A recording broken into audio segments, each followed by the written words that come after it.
گھروں کو سجا لینا چاہیے، کوئی جھنڈا لگا لینا چاہیے، کوئی لائٹنگ ہلکی پھلکی لگا لینی چاہیے۔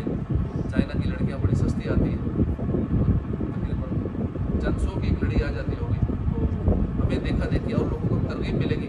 ورنہ کیا ہوتا ہے کہ جب مہینہ شروع ہو جاتا ہے اب لوگ دیکھتے ہیں ہاں فلاں نے گھر سجا لیا، فلاں نے جھنڈا لگا لیا، تو اب دیکھا دیکھی کرتے ہیں، لیکن کچھ دن گزر چکے ہوتے ہیں۔ تو اس لیے پہلے سے ہی ہم کر لیں گے تو انشاءاللہ اوروں کو ترغیب ملے گی۔ ہو سکے تو ہفتہ پہلے اپنے گھروں میں کچھ نہ کچھ لائٹ جھنڈا لگا لینے چاہیے، تاکہ آقا کی میلاد کی خوشیاں کسی طرح خوشی کا اظہار ہونا چاہیے۔ کل ہم نے شان مصطفیٰ صلی اللہ علیہ وسلم سنی تھی ورفعنا لک ذکرک کے حوالے سے۔ آج ہم سنیں گے جو اللہ پاک نے اپنے محبوب کو شان عطا فرمائی اور تسلی دیتے ہوئے، جب کفار نے یہ کہا تھا نا، جب حضور کے بیٹے کا انتقال ہوا، بیٹوں کا انتقال ہوا، تو کفار نے مذاق اڑایا تھا، جیسے آج کل بھی لوگ کرتے ہیں، کسی کا بیٹا نہ ہو صرف بیٹیاں ہوں، کہتے ہیں یہ تو بالکل منقطع نسل ہے، اب اس کی نسل ہی آگے نہیں چلے گی، اس کا نام ختم ہو جائے گا، بیٹا جو نہیں ہے۔ تو ہم بھی پریشان ہو جاتے ہیں، ساری زندگی سانسیں کمتری میں رہتے ہیں کہ میرا تو بیٹا نہیں ہے، بیٹا نہیں ہے، بیٹا نہیں ہے، کہیں پھر دوسری شادی بھی کرتے ہیں بیٹے کے چکر میں۔ تو اس میں پریشان نہیں ہونا چاہیے، اور لوگ جو تانے دیتے ہیں ان تانوں کی پرواہ بھی نہیں کرنی چاہیے، کیونکہ جب حضور کو، اتنی بڑی ہستی کو بھی لوگوں نے اس طرح کی باتیں کی، تانے دیے، معاذ اللہ یہ کہا کہ یہ ابتر ہو گئے ہیں، اب نسل کٹ گئی ہے، اب ان کا نام و نشان ختم ہو جائے گا، اب یہ باتیں جب کی نا ان لوگوں نے، تو اس وقت اللہ پاک نے اپنے محبوب کا جو ہے نا خود دفاع کیا، ان باتوں کا خود جواب دیا کہ محبوب آپ نہیں ہے ابتر، یہ ہے ابتر جو آپ کے خلاف باتیں کر رہے ہیں، ان کی نسل ختم ہوگی، ان کا نام مٹے گا، آپ کا نام تو بلند ہوگا، آپ کو تو اللہ نے یہ بھی عطا کیا، یہ بھی عطا کیا، کوثر عطا کیا، یعنی یوں کر کے اپنے محبوب کو تسلی دی کہ میرا حبیب پریشان نہ ہو، دل رنجیدہ نہ ہو۔ تو اس میں اللہ پاک نے ان کافروں کے جواب میں یہ آیات کریمہ نازل فرما دی، انا اعطیناک الکوثر، اے محبوب بے شک ہم نے تمہیں بے شمار خوبیاں عطا کی۔ اب اس بے شمار میں بہت کچھ آ جاتا ہے، بڑی اس کی لمبی تفسیر ہے، تو تم اپنے رب کے لیے بس نماز پڑھو اور قربانی کرو، بے شک جو تمہارا دشمن ہے وہی ہر خیر سے ابتر ہے، اسی کی نسل ختم ہوگی، آپ کی نہیں ہوگی، آپ کا تو نام ہمیشہ رہے گا، یوں ہی ان کا چرچا رہے گا، بڑے خاک ہو جائیں جل جانے میں۔ تو اس صورت کا شان نزول یہ ہے کہ نبی کریم صلی اللہ علیہ وسلم کے کسی شہزادے کا انتقال ہوا، تو ابو لہب نے، عقبہ بن معیط نے، عاص بن وائل وغیرہ کفار نے دل آزاریاں کی، دل آزار جملے کہنے لگے۔ کسی نے کہا کہ محمد صلی اللہ علیہ وسلم کی جڑ کٹ گئی، کسی نے کہا محمد صلی اللہ علیہ وسلم کی بات نہ کرو، وہ تو ایسا آدمی جس کی جڑ کٹی ہوئی ہے، اس کی کوئی نرینہ اولاد نہیں ہے، جب فوت ہوگا نام مٹ جائے گا۔ ان کفار کے جواب میں اللہ نے اپنے پیارے محبوب کی تسلی کے لیے یہ صورت نازل فرمائی ہے، حبیب ان کی باتوں پر آپ رنجیدہ نہ ہو، بلکہ ہمارے فضل پر نظر رکھیں، ہمارے فضل و کرم پر نظر رکھیں کہ ہم نے تمہیں بے شمار خوبیاں اور نعمتوں سے نوازا، لہٰذا تم ان کے شکرانے میں نماز پڑھو اور قربانی کرو، اور جہاں تک تمہارے دشمنوں کا تعلق ہے تو ان کی جڑ کٹی ہوئی ہے، وہ ہر خیر سے محروم ہے۔ تو حقیقت یہی ہے کہ رہتی دنیا تک رسول کریم صلی اللہ علیہ وآلہ وسلم کی شان میں گستاخی کرنے والا شخص ہر خیر سے محروم ہے، اور وہ شخص اس آیت کے اندر داخل ہے۔ یہ صورت نبی کریم صلی اللہ علیہ وسلم کی بارگاہ خداوندی میں عظمت و وجاہت اور اللہ کی نبی کریم صلی اللہ علیہ وسلم سے محبت کی بڑی پیاری دلیل ہے، کہ کفار نے جب آپ کا مذاق اڑایا تو اللہ نے آپ کی طرف سے خود جواب دیا کہ تمہارا دشمن ہی ابتر ہے، اور نبیوں پہ لوگ اعتراض کرتے تھے تو وہ نبی خود جواب دیتے تھے، لیکن جب بھی اللہ کے محبوب کی شان میں لوگوں نے زبان درازی کی نا، اس کا جواب اللہ پاک نے خود دیا ہے۔ یہ بھی ایک خصوصیت ہے حضور کی، اور نبی خود جواب دیتے تھے، لیکن حضور کے حوالے سے اللہ پاک خود دفاع کرتا تھا، خود جواب دیتا تھا کافر۔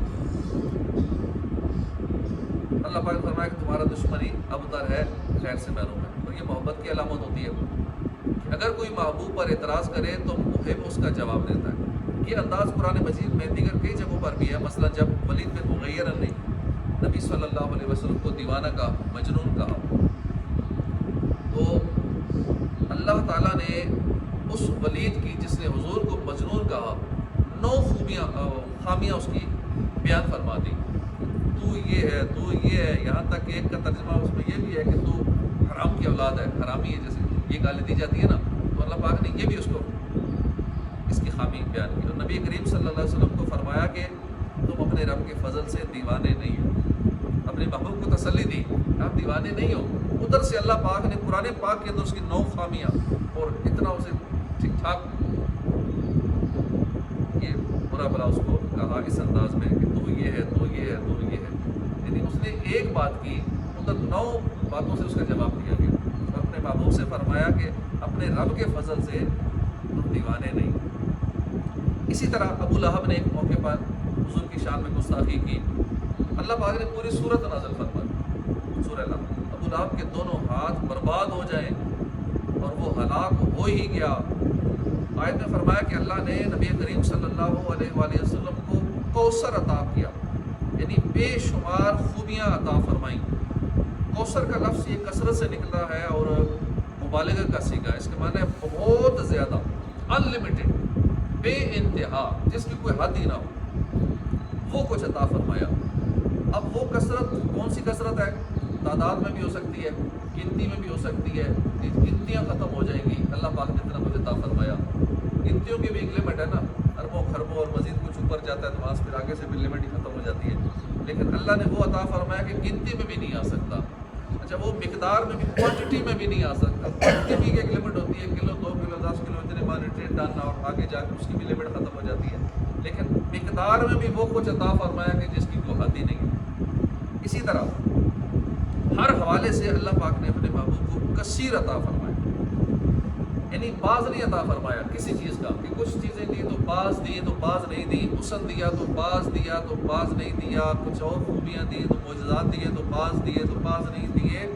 معجزات دیے تو انلمیٹڈ، بے حساب. حسن دیا تو آپ جیسا حسن ہے ہی نہیں کائنات میں کسی کا.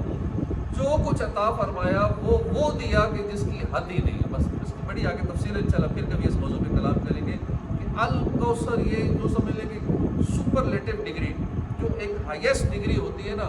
ایک ہوتا ہے قلیل تھوڑا، ایک ہوتا ہے کثیر. اس قلیل کی جو ایک اپوزٹ ہے کثیر ہے. کثیر سے بھی اوپر تھوڑا ہوتا ہے اکثر ہے. پھر آگے کوثر، یہ ڈگریوں میں بہت آگے چل کے بہت بڑی ایک ڈگری کوثر، بہت زیادہ. ایک اس سے بھی اوپر کی ہائیسٹ ڈگری الکوثر. الکوثر یہ اس کی پوری انشاءاللہ الکوثر کی کبھی تفصیل بیان کریں گے انشاءاللہ، ایمان تازہ ہوگا. الکوثر میں بہت کچھ آ جاتا ہے. اللہ پاک نے وہ عطا فرمایا، انلمیٹڈ عطا فرمایا اپنے محبوب کو تسلی دینے کے لیے. اب وہ جو مقدار میں بھی وہ چیز ہو سکتی ہے، تعداد میں بھی ہو سکتی ہے، مرتبے میں مرتبہ بھی وہ عطا فرمایا کہ جس کی حد ہی نہیں ہے. معیار میں بھی، یعنی کسی بھی اعتبار سے دیکھا جائے تو اللہ نے بے حساب عطا فرمایا. یعنی یہ نہیں کہہ سکتے بس اتنا علم غیب دیا، اتنا نہیں دیا، اتنا بتایا علم. بھائی علم بھی وہ دیا کہ بے حساب دیا، بے انتہا دیا. آپ پاس کہتے ہیں نہیں اتنا دیا، اتنا سارا دیا، اتنا دیا. جب سارا قرآن عطا فرما دیا تو خود فرمایا کہ قرآن میں ہم نے سارا کچھ علم دے دیا. ایک تو قرآن دے دیا، پھر قرآن میں اللہ پاک فرمایا کہ سارے علم اس قرآن کے اندر موجود ہے، سب کچھ دے دیا اللہ پاک نے. اور کوئی غیب کیا تم سے نہا ہو بلا، جب خدا ہی نہ چھپا تم کے کروڑوں کرو. تو گویا کہ یہ فرمایا جا رہا ہے کہ تمہارے دشمن تو یہ سمجھ رہے ہیں کہ تمہارے پاس کچھ نہیں ہے، حتیٰ کہ بیٹا بھی فوت ہو گیا، مگر حقیقت یہ ہے کہ ہم نے تمہیں اتنا دیا ہے جس کا کوئی اندازہ ہی نہیں لگا سکتا. لفظ کوثر میں بہت کچھ داخل ہے. ایک اور کبھی یہ ہے کہ کوثر سے مراد جنت کی ایک نہر ہے. چنانچہ ابو داؤد میں ہے کہ ایک مرتبہ رسول اللہ صلی اللہ علیہ وسلم کی آنکھ لگ گئی. پھر آپ نے مسکراتے ہوئے سر اٹھایا اور فرمایا مجھے ابھی ایک صورت نازل ہوئی ہے، مجھ پر ابھی ایک صورت نازل ہوئی ہے. پھر آپ نے سورہ کوثر آخر تک پڑھی اور فرمایا کیا تم لوگ جانتے ہو کوثر کیا ہے؟ صحابہ نے عرض کی اللہ اور اس کا رسول جانتے ہیں. تو آپ نے فرمایا وہ جنت میں ایک نہر ہے جس کا میرے رب نے مجھ سے وعدہ فرمایا ہے. ایک حدیث میں نبی کریم صلی اللہ علیہ وسلم فرمایا کہ میں جنت میں چلا جا رہا تھا، اچانک ایک نہر آ گئی جس کے کنارے کھوکھلے موتیوں کے کبے تھے.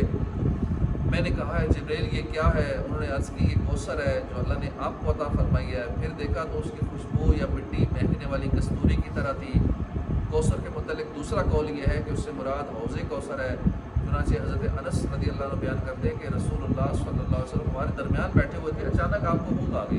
پھر آپ نے مسکراتے ہوئے سر اقدس بلند کیا، فرمایا ابھی مجھ پر ایک صورت نازل ہوئی ہے. پھر آپ نے سورہ کوثر کی تلاوت کی اور فرمایا کیا تم جانتے ہو کوثر کیا ہے؟ ہم نے کہا اللہ اور اس کا رسول زیادہ جانتے ہیں۔ فرمایا یہ وہ نہر ہے جس کا میرے رب نے مجھ سے وعدہ کیا، اس میں خیر کثیر ہے، اور یہ وہ حوض ہے جس پر قیامت کے دن میری امت پینے کے لیے آئے گی۔ نہر کوثر جنت میں ہے اور حوض کوثر محشر کے میدان میں ہوگا۔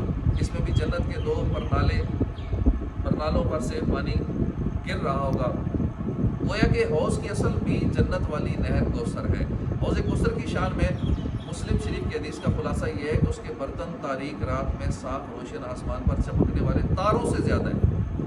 جو اس سے آب کوثر پیے گا وہ کبھی پیاسا نہیں ہوگا۔ وہاں جو برتن ہوں گے نا، حوض کوثر سے ہم پانی پئیں گے انشاءاللہ، تو وہ اتنے زیادہ برتن ہیں، یہ آسمان کے تارے نظر آتے رات کو، ان سے زیادہ ہیں، اور جو وہاں سے ایک بار پانی پی لے گا اس کی پیاس ہمیشہ کے لیے ختم ہو جائے گی۔ اب جنت کے اندر جو پانی پیے گا، شراب پیے گا، دودھ پیے گا، وہ سارا ہوگا مزہ لینے کے لیے، پیاس کے لیے نہیں ہوگا۔ پیاس تو ختم ہو جائے گی، ایک پیالہ جب حضور کے ہاتھوں سے مل جائے گا اس کے بعد ہمیشہ کے لیے پیاس والی تکلیف ختم ہو جائے گی۔ تو اللہ پاک ہم سب کو حوض کوثر سے پینا نصیب فرمائے۔ اور اس کی لمبائی چوڑائی کتنی ہے کہ لمبائی جتنی ہے چوڑائی بھی اتنی ہے، یعنی جتنا عمان سے ایلا تک کا ڈسٹینس ہے، عمان سے ایلا تک کا ڈسٹینس نیٹ پہ دیکھ لیجیے گا، گوگل سے پتہ چل جائے گا، تو جتنا عمان سے ایلا تک کا فاصلہ ہے اتنا فاصلہ اس کا ہے، یعنی اتنی لمبائی چوڑائی۔ اس کا پانی دودھ سے زیادہ سفید ہے، شہد سے زیادہ میٹھا ہے۔ نہر کوثر اور حوض کوثر بظاہر دو قول ہے، لیکن حقیقت میں یہ سب ایک ہی قول کا حصہ ہے، اور وہ ہے خیر کثیر۔ چنانچہ صحیح بخاری میں حضرت عبداللہ بن عباس کا قول ہے کہ کوثر سے مراد وہ خیر ہے جو اللہ نے نبی صلی اللہ علیہ وسلم کو عطا فرمائی ہے۔ راوی کہتے ہیں کہ میں نے سعید بن جبیر رضی اللہ عنہ سے پوچھا کہ لوگ تو کہتے ہیں کہ وہ جنت میں ایک نہر ہے، اس پر آپ نے جواب دیا کہ جنت میں جو نہر ہے وہ بھی اس خیر میں شامل ہے جو اللہ نے آپ کو عطا کیا ہے۔ مجموعی طور پر کوثر کی جو تفسیریں ہیں یہ 30 ہیں، 30 اقوال ہیں کوثر کے بارے میں، اور حقیقت یہ ہے کہ نبی کریم صلی اللہ علیہ وسلم کو بے انتہا خیر عطا کی گئی جس میں سارا کچھ داخل ہے۔ مثلا خیر کثیر میں قرآن مجید بھی ہے کہ اس سے عظیم خیر اور کیا ہوگی۔ یوں ہی نبی کریم کو اعلیٰ درجے کی حکمت بلکہ حکمتوں کے خزانے عطا کیے گئے، حکمت کو خود قرآن نے خیر کثیر فرمایا۔ یوں ہی جوامع الکلم یعنی کثیر معانی کو چند لفظوں میں سمونے کی صلاحیت یہ بھی عطا کی گئی۔ الغرض فرمایا گیا کہ حبیب بے شک ہم نے تمہیں بے شمار خوبیاں عطا فرمائیں، تمہیں قرآن دیا، نبوت دی، رسالت، اسلام، آسان شرعی احکام، حکمت، علم، معرفت، نور قلب سے مشرف کیا، تمہارے پاکیزہ کردار کو عبادت و ریاضت، اخلاق حسنہ، خصائل حمیدہ، شمائل جمیلہ سے آراستہ کیا، تمہیں کثیر معجزات دیے، شفاعت دیے، مقام محمود دیا، حوض کوثر دیا، نہر جنت، اور ساری جنت عطا کر دی، جنت کا مالک کر دیا اللہ پاک نے، ساری جنت۔ تمہیں صحابہ کرام کی پاکیزہ جماعت، امت کی کثرت، دین کا غلبہ، دشمنوں پر رعب اور فتوحات سے نوازا، تمہارا نسب عالی کیا، تمہیں حسن ظاہر دیا، حسن باطن میں بھی کامل بنایا، شرق و غرب، زمین و آسمان، دنیا اور آخرت، ہر جگہ ذکر حسن، تعریف، تحسین، ثناء جمیل کی صورت میں تمہیں رفعت ذکر عطا کی۔ ان تمام نعمتوں کے شکرانے میں بس تم نماز پڑھو اور قربانی کیا، اللہ کا شکر ادا کیا۔ تمہیں اب تک کہنے والا دشمن ہی خیر سے محروم ہے، جبکہ تم تو بے انتہا خیر سے مالا مال ہو۔ سبحان اللہ، کتنے خوبصورت انداز میں اللہ رب العالمین نے شان مصطفیٰ بیان فرمائی۔ تو ہم بھی شان مصطفیٰ بیان کرتے ہیں، شان مصطفیٰ بیان کرنا تو یہ اللہ پاک کا بھی طریقہ ہے، شان مصطفیٰ کے ہی انداز میں اللہ پاک نے قرآن میں بیان فرمائی ہے۔ بلکہ جب ساری روحیں اللہ پاک نے جمع کی، اس کا بھی ذکر قرآن میں موجود ہے، اس میں انبیاء کی روحیں بھی تھیں، ہم سب کی روحیں بھی تھیں، تو وہاں بھی ذکر مصطفیٰ ہوا تھا۔ اللہ پاک نے اپنے معمول کا ذکر کیا، ایسا ایسا نبی آئے گا، پھر تم یہ کرنا، نبیوں کو تاکید ہو رہی ہے، میں اپنا معمول بھیجوں گا، پھر تم یہ کرنا، یہ کرنا، پوری اس کی ڈیٹیل ہے، انشاءاللہ مل کر بھی اس کی تفصیل بیان کریں گے۔ اعلیٰ حضرت نے اپنے شعر میں اس کو یوں بیان کیا ہے کہ اے رضا خود صاحب قرآن ہے جب مدعائے حضور، تو اس سے کب ممکن ہے پھر بدعت رسول اللہ۔ پورے کلام حضور کی تعریفوں میں لکھتے آخر میں یہ کہتے ہیں کہ تو کیا تعریف کرے گا اے رضا، خود صاحب قرآن، قرآن نازل کرنے والا رب العالمین، اے رضا خود صاحب قرآن ہے، مدعائے حضور کی تعریف کرنے والا خود رب تعالیٰ ہے، تو اس سے کم ممکن ہے پھر بدعت رسول اللہ. تو اس لیے ہم جو حضور کی تعریف کرتے ہیں، یہ جو کرتے سنتے ہیں نا، یہ اپنے سکون کے لیے، ایمان تازہ کرنے کے لیے اور اپنی بخشش کا ذریعہ ہو جائے. سارے نبیوں نے یہ باتیں کی ہیں، اللہ کے محبوب کی باتیں نا. نبی اپنی امتیوں کو جمع کرتے تھے، حضور کا ذکر کرتے تھے. اسی طرح یہ شروع سے چلا رہا ہے. آدم علیہ السلام سے پہلے بھی یہ سلسلہ تھا، جب اللہ پاک نے فرشتوں کو، ساری روح کو جمع کیا، اور پھر آدم علیہ السلام سے لے کر جتنے بھی انبیاء کرام آئے وہ بھی یہ کرتے آئے. یعنی یوں سمجھ لیں حضور کا میلاد یہی ہوتا ہے نا، ذکر مصطفیٰ، حضور کی باتیں ہو جائیں گی، حضور کے معجزات بیان ہو جاتے ہیں. تو اس طرح کی چیزیں یہ حضور کا میلاد ہی کہلاتا ہے. تو ہم روزانہ انشاءاللہ ذکر میلاد کیا کریں گے، روزانہ حضور کا ذکر کریں گے، اپنے ایمان کو تازہ کریں گے، اور انشاءاللہ یہی ہماری بخشش کا ذریعہ بن جائے گا. مالک جنت وہ ہے، جنت کے سارے پلاٹ انہوں نے دینے، وہاں بنے بنائے گھر بھی انہوں نے دینے، اس کو بڑے بڑے محلات انہی کے ذریعے ملنے ہیں. ان کا ذکر کریں گے تو انشاءاللہ کرم فرما دیں گے، مغفرت کی صورت انشاءاللہ بن جائے گی. اللہ پاک ہمیں عمل کی توفیق عطا فرمائے. صلی اللہ علیہ حبیب صلی اللہ تعالیٰ علیہ. غسل کے بارے میں ہم سن رہے